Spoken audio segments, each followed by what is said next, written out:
लग्न ठरलं? Thanks to Marathi Matrimony. लग्न म्हणजे मराठी मॅट्रिमनी. विश्वासाची 26 वर्ष. लाखो सुखी दाम्पत्य. डाउनलोड करा मराठी मॅट्रिमनी.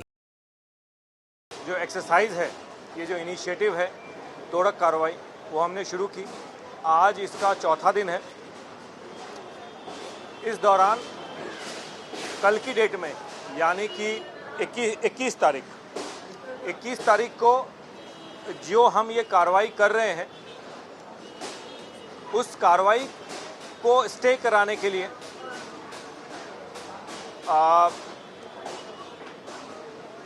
माननीय सुप्रीम कोर्ट में, सर्वोच्च न्यायालय में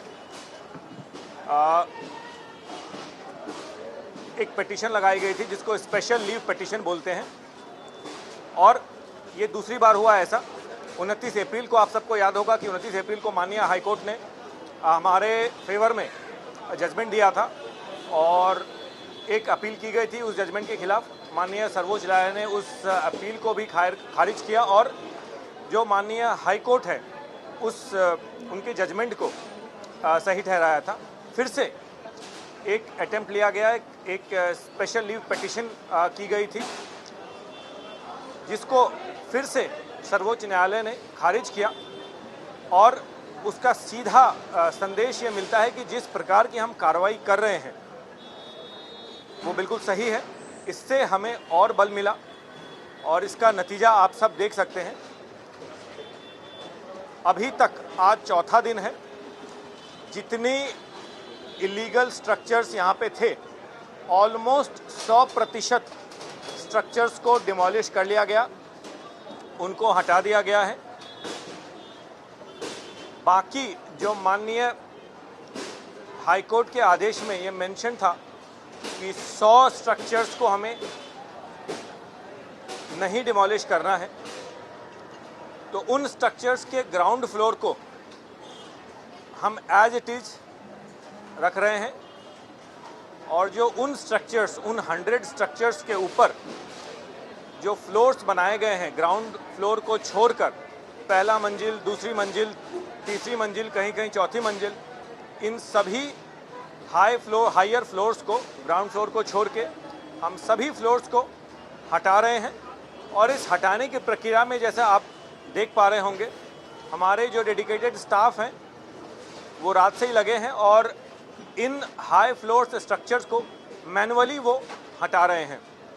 क्योंकि हमें ग्राउंड फ्लोर को एज इट इज रखना है, तो अगर हम मशीन से, चाहे वो पोकलेन हो, जेसीबी हो, उनसे अगर हम डिमोलिश करने की कोशिश करेंगे तो नीचे के फ्लोर, जो ग्राउंड फ्लोर है, उसके स्ट्रक्चर को डैमेज हो सकता है. इसीलिए हम जो है मैनुअली सारे सेफ्टी प्रोटोकॉल्स को फॉलो करते हुए इंश्योर कर रहे हैं कि हायर फ्लोर्स जो हैं उनको हटा दिया जाए और इन जो 100 चिन्हित स्ट्रक्चर्स हैं उनके ground floor as it is, as per the mandate of honourable high court, ये इंश्योर किया जाए. और इसका भी काम जो है ऑलमोस्ट 50% हो गया है. बाकी का काम हम कल आफ्टरनून तक, लेट इवनिंग तक कर लेंगे. देखा जाए तो कई लोग जो है जो 100 स्ट्रक्चर में रहते हैं, उनकी तरफ से ऐसा सवाल खड़ा किया जा रहा है कि जब ऊपर का स्ट्रक्चर गिराया जा रहा है तो नीचे स्ट्रक्चर भी काफ़ी ये हो रहा है, वीक हो रहा है और रहने लायक नहीं है. तो मतलब वो 100 फैमिलीज किसकी जिम्मेदारी रहेगी जब तक? और अभी भी हम हालत देख सकते हैं तो यातायात की कोई सुविधाएं नहीं है. तो हाईकोर्ट में हमने उनको अगर 100 स्ट्रक्चर को रहने की अनुमति दी तो वो लिवेबल सिचुएशन में रहे, ये जिम्मेवारी किसकी है? और जिनके घर टूटे हैं ग्राउंड फ्लोर भी, उनकी क्षति हुई है, उसकी जिम्मेवारी किसकी? देखिए, हमारी इसमें प्रायोरिटी, जो हमारी प्राथमिकता है वो ये है कि किसी को भी किसी प्रकार की क्षति ना हो, कोई चोट ना लगे, किसी भी प्रकार की कोई इंजरी ना हो. और जो सेफ्टी प्रोटोकॉल फॉलो करना है वो हम करें. जो मैंने जैसा बताया कि जो चिन्हित 100 स्ट्रक्चर हैं, इनके जो ऊपर के मंजिलों को हटाने की बात है, तो पहले ये कोशिश की गई थी कि ये वाला कार्य जो इसमें रहने वाले लोग हैं वो खुद करें. लेकिन उन्होंने हम में ट्रस्ट किया और वो उन्होंने ये प्रेफरेंस ये दिखाई कि हम ही उनके जो हायर फ्लोर स्ट्रक्चर्स हैं उनको हटाएं. एक ऐसे स्ट्रक्चर को हटाने के लिए जो हायर फ्लोर्स हैं हम जो उसमें रहने वाले लोग हैं उनके साथ डिटेल डिस्कशन कर रहे हैं, कोऑर्डिनेशन कर रहे हैं, सारे सेफ्टी प्रोटोकॉल फॉलो कर रहे हैं और ये इंश्योर कर रहे हैं कि किसी को चोट ना लगे। एक एक स्ट्रक्चर को बहुत ध्यान से, मैनुअली, आराम से, स्लोली हटाया जा रहा है और अब तक ऐसी कोई नौबत नहीं आएगी किसी को भी कोई दिक्कत हुई हो। और जैसा मैंने बताया कि ये माननीय हाईकोर्ट के आदेश है और उस आदेश को हम 100% फुलफिल करने की कोशिश कर रहे हैं और वैसा ही जैसा मैंने बताया कि 50% जो है कार्य पूरा हो गया है। कल शाम तक बाकी कार्य भी पूरा कर लिया जाएगा। ये हो गई स्ट्रक्चर की बात। साथ ही आप देख रहे होंगे दोनों तरफ मलबों का ढेर है जो डिमोलिश किया गया है। ये जो रबल्स है, जो मलबा है, इसको भी डिस्पोज किया जा रहा है यहाँ से।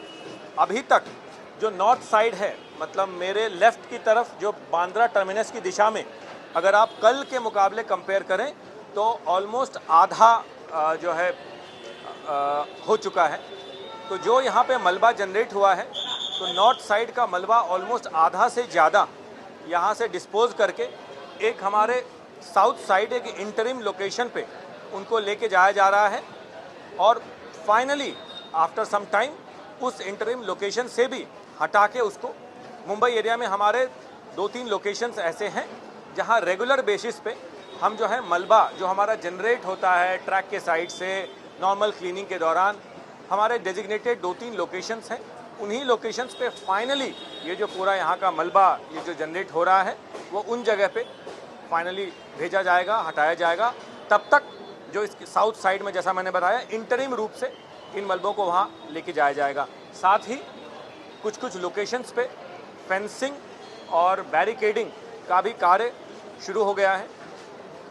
आज चौथा दिन है और इस लेवल की जो कार्रवाई है, जहां इतने लेवल मैन पावर हैं, ऑलमोस्ट 1000 से 1200 का जो डिप्लॉयमेंट है वो डेली बेसिस पे हो रहा है। ये डिप्लॉयमेंट मैन पावर का कल तक रहने वाला है और जो हमारे टारगेट्स थे कि इलीगल स्ट्रक्चर्स को तोड़ना, एग्जिस्टिंग जो 100 स्ट्रक्चर्स जिनको हमें नहीं तोड़ना है उनके हायर फ्लोर्स को तोड़ना, मक्का डिस्पोजल जितना हो सके वो करना एंड फाइनली फेंसिंग और बैरिकेडिंग, ये सारा कार्य जो जिस स्पीड से हम चाह रहे थे उसी स्पीड से कर रहे हैं और कल शाम तक मोटा मोटी इस सारे जो हमारे टारगेट्स हैं वो कंप्लीट कर लिया जाएगा। सर ये जो चिन्हित जो आप बोल रहे हैं कि हटमेंट्स है तो क्या इनका पुनर्वसन होगा या नहीं, और नहीं होगा तो फिर क्या ये जो विस्तार का जो आपका प्लान है तो ये उसके बीच में आ रहे या नहीं आ रहे? देखिए ये जो 4-5 दिन का जो ये एक्सरसाइज है 19 मई से जो शुरू हुआ है, आज चौथा दिन है, कल 23 मई है, जबकि इस लेवल की डिप्लॉयमेंट पे हम ये पूरा का पूरा डिमोलिशन का कार्यक्रम करते रहेंगे। माननीय हाईकोर्ट के आदेश है, आदेश में 2 चीज़ हमें इमीडिएट बेसिस पे करना है। वो 2 चीज़ जैसा मैंने बताया कि इलीगल स्ट्रक्चर्स को तोड़ना और जो चिन्हित 100 स्ट्रक्चर्स हैं उनको एज इट इज़ रखना और उनके ऊपर जो अनसेफ हाई फ्लोर स्ट्रक्चर्स बनाए गए हैं उनको सेफली हटाना, डिस्पोज करना और ग्राउंड फ्लोर के 100 जो चिन्हित स्ट्रक्चर्स हैं उनको एज इट इज़ रखना। बिल्कुल आने वाले समय में इसका एक अलग से प्लानिंग बनेगा कि फर्दर क्या होने वाला है उस मुद्दे पे मैं अभी इससे ज़्यादा कमेंट नहीं कर पाऊंगा, बट ये ज़रूर कहूँगा जो आपने बताया कि ओवरऑल जो यहाँ की प्लानिंग होने वाली है और ये प्लानिंग 2 लेवल पे होने वाली है, वो भी मैं आपको क्लियरली बता दूँ। 2 लेवल की प्लानिंग ऐसी रहेगी कि एक तो जैसा मैंने बताया था पहले भी कि बांद्रा टर्मिनस और बांद्रा का ये एरिया ये एक इंटीग्रेटेड रेलवे कॉम्प्लेक्स के रूप में डेवलप होगा, जिसमें कि हमारी जो ज़्यादा से ज़्यादा गाड़ियाँ चलाने की जो कैपेसिटी है उसमें बढ़ोतरी होगी। कुछ एक्टिविटी जो बांद्रा टर्मिनस में हो रही है और कुछ एक्टिविटी जो यहाँ फिलहाल इस जो हमें नया लोकेशन मिला है उनको जोड़ के एक प्रॉपर जो है कुछ एक्टिविटी शिफ्ट की जाएगी यहाँ पे और ओवरऑल इसका प्रभाव ये होने वाला है कि हमारी जो है कैपेसिटी ज़्यादा से ज़्यादा गाड़ी चलाने की वो आने वाले समय में बढ़ेगी। साथ में हम सब जानते हैं कि सालों से एक ये मेजर कंप्लेन रही है कि बांद्रा स्टेशन के जब भी हम ईस्ट साइड में आते हैं, जो हमारे पैसेंजर्स कंप्लेन करते आए हैं सालों से और वाजिब भी है कि जब भी ईस्ट की तरफ आते थे तो यहाँ पूरा का पूरा केओस रहता था, ना खड़े होने की जगह, ना मूवमेंट की जगह, ना गाड़ियों का कोई ट्रैफिक प्लान और हर चीज़ जो बहुत ही केओटिक हुआ करता था। और जब भी और यहाँ पूरा का पूरा ट्रैफिक जाम भी लगा रहता था, जब भी ना केवल बांद्रा लोकल स्टेशन आने के लिए बल्कि इस दिशा से, इस रास्ते से बांद्रा टर्मिनस की तरफ अगर जाते थे तो कई बार ऐसा भी होता था कि इतनी ज़्यादा ट्रैफिक जाम लग गई कि लोगों की ट्रेन भी छूट जाया करती थी। अब जबकि हमें ये पूरा एरिया क्लियर मिल गया है, हम यहाँ पे एक बहुत मेजर ओवरहॉल करेंगे और एक पैसेंजर और ट्रैफिक और व्हीकल मूवमेंट प्लान बनाएंगे in joint coordination with the traffic department and the city authorities here.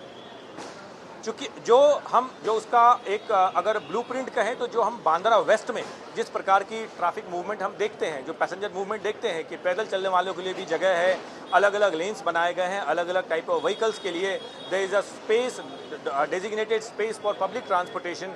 तो उस तरह का, और आप ये देख पा रहे होंगे कि यहाँ का जो एरिया है वो कंपैरेटिवली वेस्ट से अब ज़्यादा हो गया है हमारे पास यहाँ, तो यहाँ और बेहतर फैसिलिटी होगी। और आने वाले समय में जिस प्रकार का हमें एक ट्रैवल अनुभव, ट्रैवल एक्सपीरियंस करते हैं कि जब हम स्टेशन पर आते हैं तो हमें किस प्रकार का अनुभव होता है, चाहे वो एक्सेस करने में entry, exit, traffic movement, pickup and drop facility, वो सारी जो एस्पेक्ट्स हैं को ध्यान में रख के आने वाले समय में इस पूरे एरिया को डेवलप किया जाएगा। तो ये जो पैसेंजर एमिनिटी वाली जो फैसिलिटी है वो भी बहुत जल्द यहाँ डेवलप होने वाली है। एक्सपेक्टेड ईयर क्या रहेगा, कौन से ईयर में ये फिर से बोलिए। देखिए, यहाँ इस चीज़ को खर्चे से तौलना बिल्कुल एक तरह से कहें तो इसको बहुत ही कम करके आंकना होगा। ये वो चीज़ है जो, जैसा मैंने बताया आपको पहले भी, कि 2017 से पहले से हम कोशिश कर रहे हैं कि यहाँ हम और बेहतर फैसिलिटी दें हमारे गणमान्य पैसेंजर्स के लिए। यहाँ पैसा खर्च ये सब मायने नहीं रखता। देखिए, बहुत एस्पेक्ट से जो भारतीय रेल और पश्चिम रेलवे, हम जो है एक सोशल ऑर्गेनाइजेशन है। हमारी जो एजेंडा है, जो हमारा ध्येय है, वो है कि बेहतर से बेहतर फैसिलिटी अपने पैसेंजर्स को देना, और उसी दिशा में ये हमारा कदम है। डेवलपमेंट का एक्सपेक्टेड ईयर कौन सा रहेगा, क्या टारगेट है? नहीं, sooner than what we all expect. देखिए, ऐसा है कि एक बार जब ये पूरा एरिया क्लियर हो गया है, जॉइंट जो प्लानिंग है वो उसको फाइनल किया जाएगा, और बहुत शीघ्र, क्योंकि जब एक बार एरिया क्लियर हो गया उसके बाद हमारी जो ये पूरी की पूरी वर्क है और जो पूरा प्रोजेक्ट्स है उसको एग्जीक्यूशन करने में ज़्यादा भी टाइम नहीं लगना चाहिए। लग्न ठरलं थँक्स टू मराठी मॅट्रिमनी। लग्न म्हणजे मराठी मॅट्रिमनी, विश्वासाची 26 वर्ष, लाखो सुखी दाम्पत्य. डाउनलोड करा मराठी मॅट्रिमनी.